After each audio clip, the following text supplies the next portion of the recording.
गृह मंत्री अमित शाह के द्वारा कहा जाता है कि अंबेडकर अंबेडकर अंबेडकर, अगर इतना नाम भगवान का लिया जाता तो 7 जन्मों तक स्वर्ग मिल जाता। तो इस बयान को लेकर दोस्तों बता दें कि तमाम टीका टिप्पणी सामने आ रही है। तो ऐसे में आज बहुत सारे विद्वान और प्रखर अधिवक्तागण हमारे साथ हैं, इनसे जानने और समझने का प्रयास करते हैं कि दरअसल इन लोगों का रुख क्या है और ये लोग अमित शाह के दिए गए इस बयान पर क्या अपनी प्रतिक्रिया देते हैं। सर, बहुत बहुत स्वागत है आपका। आपके दर्शकों का हार्दिक अभिवादन। एक बयान देश के गृह मंत्री अमित शाह जी का सामने आया है कि अंबेडकर अंबेडकर अंबेडकर, इतना नाम अगर भगवान का लिया जाता तो 7 जन्मों तक स्वर्ग मिल जाता। क्या कहेंगे आप, क्या प्रतिक्रिया आप? देखिए, इनकी जो विचारधारा है ये स्पष्ट रूप से मैं बताऊं मनुवादी विचारधारा है। काल्पनिक चीज़ों की बात ये लोग हमेशा से करते रहे हैं और जब इनको लगता है कि ओबीसी एससी जागरूक हो रहा है या अपने अधिकारों की बात कर रहा है और जो सवाल अभी तक किए गए, इन सवालों से मैं ये कहता हूँ कि ठीक है, अगर आपको स्वर्ग जाना है, स्वर्ग जाने की बात करें तो आप जाइए ना। लड़के को क्यों लगा दिया है आपने बीसीसीआई में और आईसीसी में, वहाँ चला गया है। आप भी कहिए भक्ति करें और कई बार राम का नाम ले, प्रभु का नाम ले। प्रभु की भक्ति अच्छी चीज़ है, लेकिन अगर ओबीसी एससी के लिए आराध्य सम्माननीय डॉक्टर अंबेडकर हैं और उनका अपमान किया जाएगा तो ये बर्दाश्त नहीं किया जाएगा। कम से कम देश की 85% पॉपुलेशन डॉक्टर अंबेडकर को अपना आदर्श मानती है। मैं स्पष्ट बताऊं, अभी कुछ सालों की पहले की बात की जाए तो मानवीय आधार पर दुर्व्यवहार होता था, जात के आधार पर दुर्व्यवहार होता तो अब भी है। अभी भी मंदिरों में प्रवेश वर्जित है, इवन राष्ट्रपति के साथ भी ऐसा हुआ। तो ये विचारधारा, जब मनुवादी विचारधारा और विषमतावादी जो वर्णवाद में ब्राह्मण क्षत्रिय वैश्य शूद्र की बात करते हैं, ऊंच नीच, उससे नीच, सबसे नीच वाला, इस कॉन्सेप्ट के विरोधी डॉक्टर अंबेडकर, आज मैं काली कोट में हूँ या हमारे अधिवक्ता साथी जो ओबीसी एससी कम्युनिटी के हैं, तो इसका देन डॉक्टर अंबेडकर हैं। ये समानता के विरोधी रहे हैं, हमेशा जात के नाम पे लोगों का शोषण करने वाले लोग रहे हैं। आज बोलने में जोश में तो बोल गए अमित शाह, और हमें तो एग्जैक्ट रिकॉर्ड नहीं पता, लेकिन सुने तड़ीपार भी रहे हैं ये। अब जब तड़ीपार व्यक्ति को देश का गृह मंत्री होगा या इस तरीके के लोग जो हाफ चड्डी वाले हैं, जब ये पावर में आएंगे तो हाफ चड्डी की ही बात करेंगे। मेरा सीधा सा सवाल है कि इस देश के संविधान रचयिता और देश के सबसे शिक्षित व्यक्ति का अपमान करके क्या साबित करना चाहते हैं अमित शाह? यह एक तरीके से पढ़े लिखे लोगों पर बड़ा सवाल है। मैं ये चाहता हूं कि अमित शाह सार्वजनिक माफ़ी मांगे। अभी कल से ही वो बैकफुट पे हैं, तमाम लोगं से कह रहे हैं कि गलत बयान दिया गया, गलत तरीके से मीडिया रिप्रेजेंट कर रही। मीडिया गलत नहीं रिप्रेजेंट कर रही, वो गलत विचारधारा के लोग हैं जो डॉक्टर अंबेडकर से नफरत करते हैं। और आज विपक्ष जिस तरीके से सड़क पे उतरा है और तमाम सामाजिक संगठन, अभी इलाहाबाद में भी कल हो सकता है पुतला दहन हो जाए और बड़े स्तर पे होगा, तो इसका परिणाम भुगतने के लिए तैयार रहें। अब ओबीसी एससी इनकी चाल को समझ गया, इसका जवाब दिया जाएगा। लगातार उनके इस्तीफे की मांग चल रही है, लोग बाग अब इस्तीफे की मांग कर रहे हैं कि अमित शाह इस्तीफा दें। डिमांड मैं भी करता हूँ, being an advocate of Allahabad high court, Asia's biggest high court, I am requesting to president of India they should terminate that person.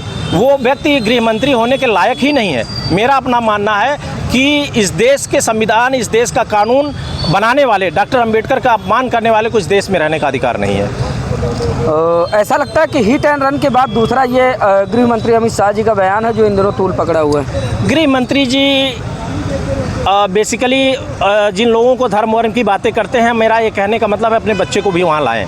आज युवाओं को बरगरा करके दंगे में ढकेलने का काम किया जाता है और पिछड़े शोषित वंचितों के नेताओं को या उनके महापुरुषों को अपमानित किया जा रहा है। इसका परिणाम गृह मंत्री को चुनाव में दिखेगा। आने वाले समय में इसका बहुत बड़ा नुकसान होगा अमित शाह और भारतीय जनता पार्टी को। इनका तो डायरेक्ट कनेक्शन स्वर्ग से भी है। अभी बोलते हैं बार बार अगर नाम लोगे ईश्वर का तो स्वर्ग जाओगे। तो मैं तो अमित शाह जी से कहता हूँ त्यागपत्र दें और वैराग लें और प्रभु का नाम लें, सीधा स्वर्ग जाए। हम लोगों को छोड़ दें, हम लोगों को वकालत भी करनी है, देश भी चलाना है, देश के जिम्मेदार नागरिक है। हम लोग अपना काम कर लेंगे, वो निकल लें, जितना जल्दी हो सके इस देश का पिंड छोड़ें और देश जो है बेहतर स्थिति में जाए। यही मैं उनसे निवेदन करूंगा और मैं उनको शुभकामना दूंगा कि शीघ्र वो वैराग लेकर प्रभु का नाम का जपें और घंटा बजाएं, टन टन टन। स्वर्ग जाने का इतना अच्छा रास्ता उन्होंने बता दिया, आपको रास नहीं आया? नहीं, मुझे नहीं जाना। हम लोग अम्बेडकरवादी हैं ना, हम लोग बहुजनवादी लोग हैं, हम लोग बुद्ध को मानने वाले लोग हैं, हम सम्राट अशोक को मानने वाले लोग हैं, जिसकी अमित शाह सहित जो भी भारत से बाहर जाता है, इनके सुपर बॉस मोदी जी जब जाते हैं तो कहते हैं मैं बुद्ध के देश से आया हूँ। तो अपने आराध्य का नाम ले, किसी सबको लेने का अधिकार है। मैं निवेदन करूँगा कि वो जब बाहर जाए और मोदी जी से कहें कि वो अपने आराध्य का नाम ले, हमारे पूर्व महापुरुषों और आराध्यों को छोड़ दें। चलिए, चूँकि बहुत सारे अधिवक्तागण हैं, हम सबसे बातचीत करने का प्रयास करेंगे, सबकी प्रतिक्रिया जानने का प्रयास करेंगे कि दरअसल आज काली कोर्ट पर क्या असर पड़ा है इस बात को लेकर, क्योंकि ज़्यादातर आक्रोश देखा जा रहा है। जिस तरह से गृह मंत्री अमित शाह का बयान आता है उसके बाद से पूरे देश में कहीं ना कहीं बौखलाहट सी हुई है। सर, क्या प्रतिक्रिया होगी आपकी? प्रतिक्रिया बड़ी भया होगी और सारे अधिवक्ता, सारे बुद्धिजीवी लोग बहुत नाराज़गी प्रकट कर रहे हैं। अभी तो इनको आगाह कर दिया गया है, आने वाले दिनों में पूरे उच्च न्यायालय में और सुप्रीम कोर्ट में, पूरी तहसीलों में धरना प्रदर्शन होगा और इनको हटना पड़ेगा। ये हकीकत में ये लड़ाई संविधान और मनुस्मृति की है। संविधान और मनुस्मृति की है, मनुस्मृति लाना चाहते हैं। और जो अब हमारा पीढ़ी बिल्कुल जागरूक हो चुका है। अब मंदिर में घंटा बजाने के लिए कोई नहीं है और अब ये दलित और शूद्रों को मुंह में पेशाब करवा रहे हैं, लोग पेशाब कर दे रहे हैं और बात करते हैं देश चलाने की और अम्बेडकर की बात करते हैं। और एक तरफ तो दलितों के मुंह में पेशाब कर रहे हैं और माला और फूल और हवाई जहाज़ से महाकुंभ में माला और फूल लेकर बरसा रहे हैं, उनको ये दर्शाना चाहते हैं। तो अब ये लड़ाई बिल्कुल इनकी नहीं चलने वाली, सारे लोग जान गए हैं। अब बिल्कुल हम लोग धरना प्रदर्शन के लिए तैयार हैं, इनको इस्तीफा देना पड़ेगा। जब तक इस्तीफा नहीं दिलवा देंगे तब तक मानेंगे नहीं? बिल्कुल नहीं, बिल्कुल नहीं मानेंगे। देश हमारा है, इनका थोड़ी है, तो बाहर से आए हैं। ये नागपुर वाला कानून लाना चाहते हैं। बिल्कुल हो सकता है वो माफ़ी भी मांगे तो माफ़ी मांगे तो हमारा देश चलना चाहिए। माफ़ी बहुत मांग चुके हैं, माफ़ी तो उनका सावरकर भी मांग चुके हैं। माफ़ी क्या उनका ये बयान माफ़ी लायक नहीं है? बिल्कुल नहीं है, जनता नहीं क्षमा करेगी, उनका क्षमा करेगी बगैर इस्तीफे के नहीं मानने? बिल्कुल नहीं, उनको हटना होगा, गद्दी छोड़ना पड़ेगा। चलिए ठीक है सर। हाँ सर, आप अपनी क्या प्रतिक्रिया रखेंगे जिस तरह से गृह मंत्री अमित शाह जी का बयान सामने आया है? अम्बेडकर अम्बेडकर अम्बेडकर, शायद इतना नाम भगवान का लिया जाता तो 7 जन्मों तक स्वर्ग मिलता। बड़ा दुर्भाग्य है भारत जैसे देश का, गृह मंत्री अगर इस तरह की भाषा बोलता हो, जो संविधान की शपथ लेकर के संसद में जाता है, मंत्री बनता है, इस तरह अंबेडकर के बारे में बोलता है, बड़ा दुर्भाग्य है। और इनकी मंशा पहले से जो 400 पार और संविधान बदलने की बात थी, इनके बयानों से जाहिर हो गया कि ये बिल्कुल, अगर 400 पार आते तो संविधान जरूर बदल गया होता, मनुस्मृति लागू हुई होती। लेकिन कम से कम जनता, कुछ जनता समझ गई इस बात को, ये अपने मंसूबे पे कामयाब नहीं हो पाए। इनकी हताशा है जो अंबेडकर अंबेडकर अंबेडकर बोल रहे हैं, इसलिए नाराज़गी में, गुस्से में उनका बयान आया है, जो बहुत ही अपमानजनक है।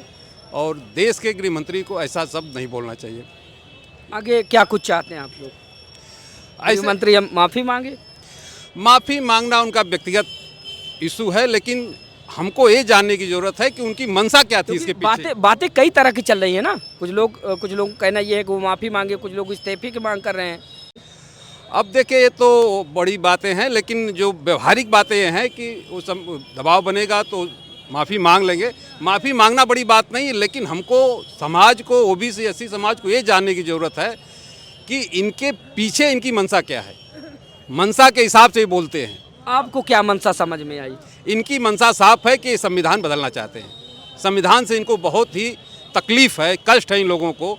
आरएसएस जो अपनी मंशा चाह रही है देश चलाना, जिस हिसाब से, जिस संविधान से, अब संविधान नहीं कर सकते, मनुस्मृति से वो चला नहीं पा रहे हैं, उसी लिए हताश और निराश हैं। एक बात आपने कही कि संविधान की शपथ लेकर आज वो इस तरह का वक्तव्य कर रहे हैं, तो जिस जगह पर वो ये बात कर रहे थे वो भी तो संविधान की देन है। बिल्कुल, आज जहाँ वो खड़े हैं संविधान की वजह से ही खड़े हैं वहाँ पे, नहीं तो शायद वो नहीं पहुँचते वहाँ पे। अगर राजशाही होती तो कहाँ से वो गृह मंत्री बनते। लेकिन अंबेडकर को जिस तरह से एक अपमानित करने की बात है, लोग जितना लोकप्रिय अंबेडकर साहब हो रहे हैं इस समय, संविधान की बात हो रही है, ये चीज़ें इन लोगों को हजम नहीं हो रही है, इसलिए बहुत हताश और परेशान है ये लोग। चलिए ठीक है सर, आपकी क्या प्रतिक्रिया होगी इस पूरे प्रकरण पर? ये पूरे प्रकरण में हमारी प्रतिक्रिया ये है कि इनकी सोच ही इसी तरह की है, और इनकी सोच 100 साल पहले से देखा जाए तब भी इनकी सोच यही रही है कि गरीबों, कुचलों, मजलूमों को दबाइए और इनको आगे न बढ़ने दीजिए। इस संविधान से गरीब आगे बढ़ रहे थे और इनकी मंशा इसी से है कि इनको केवल बस नारा लगवाइए, हिंदू मुस्लिम करिए और दबाए रहिए, इनको आगे न बढ़ने जाइए।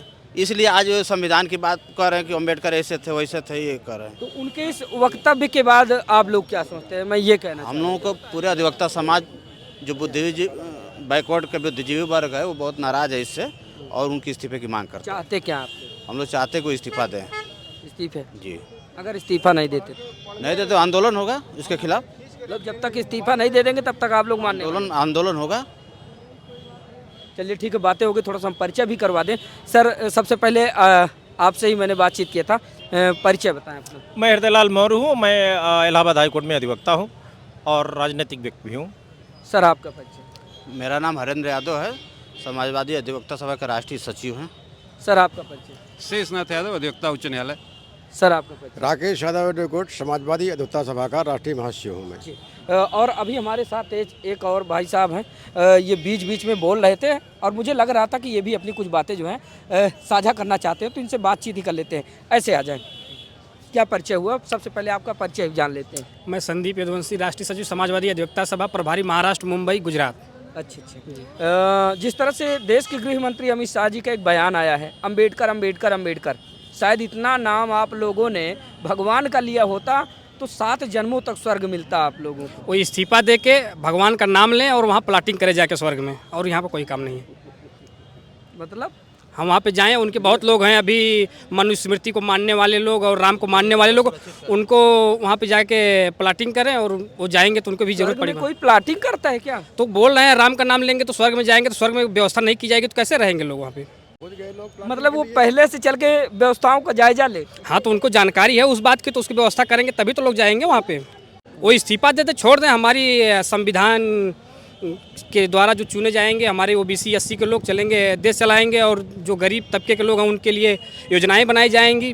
जो सबसे निचले पायदान पर खड़े हैं उन्हें आगे लाया जाएगा, विकास के लिए काम किया जाएगा। जब से बयान सामने आया है तरह तरह की बातें निकलकर सामने, कोई इस्तीफे की मांग कर रहा है, कोई माफ़ी की बात कर रहा है, तो आपको क्या उचित लगता है? वो हिसाब से वो इस्तीफा दें और संविधान से किसी भी व्यवस्था में अगर उन्हें विश्वास तो है नहीं तो इस्तीफा दे के वो सदन से जाएं, और यही हमारी मांग। अगर इस्तीफा नहीं हुआ, इस्तीफा नहीं हो तो आंदोलन होगा, उसके लिए बड़े पैमाने पर आंदोलन किया जाएगा। ये थोड़ी ना होता है कि आप दो तरह से व्यवस्था संचालित करें, एक तरह आप भ्रम पैदा करें और एक तरह आप कहें कि नहीं ऐसा नहीं होगा, तो ऐसा थोड़ी चलेगा।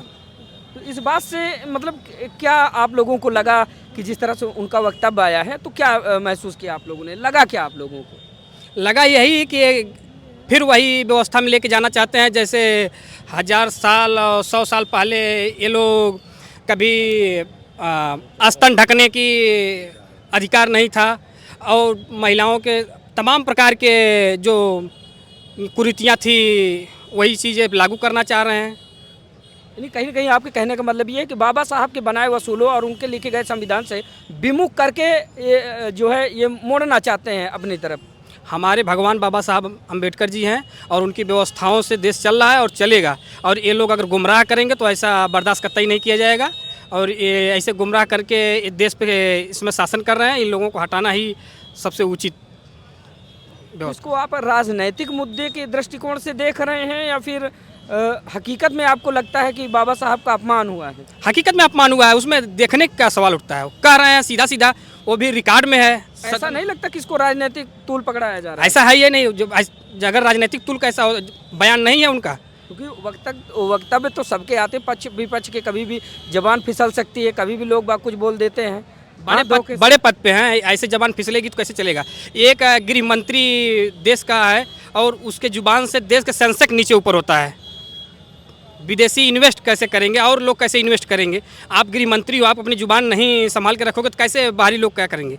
देश की स्थितियाँ क्या होती जा रही हैं, अर्थव्यवस्था कहाँ जा रही है, उस पर नहीं जीवान फसल रही है। केवल यही अनाप शनाप बक्को यही सब चल रहा है। ये भी तो हो सकता है कि एक मौका दिया जाए, उनको एहसास कराया जाए कि आपने बोलने में जो है आपने त्रुटि की है, ऐसा नहीं बोलना चाहिए था। मौका हो गया, बिना मौका के नहीं गृह मंत्री। एक बार गृह मंत्री थे, तड़ीपार हो गए थे, उसके बाद दोबारा गृह मंत्री बनाए गए। कितनी बार मौका दिया जाएगा? आप लोग मौका खोज रहे हैं।